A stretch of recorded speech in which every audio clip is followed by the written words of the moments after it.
Meaning of first past the post. First past the post. First past the post.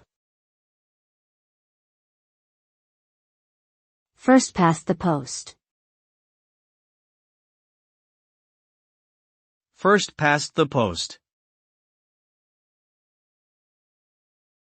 First past the post is a voting system in which the candidate with the most votes in a constituency wins a seat in Parliament. It is also known as the winner-takes-all system. This system favors larger parties because smaller parties may get many votes across the country but not enough in each individual constituency to win any seats. Due to its tendency toward a two-party system, the first-past-the-post system has been criticized for marginalizing smaller parties and reducing voter choice.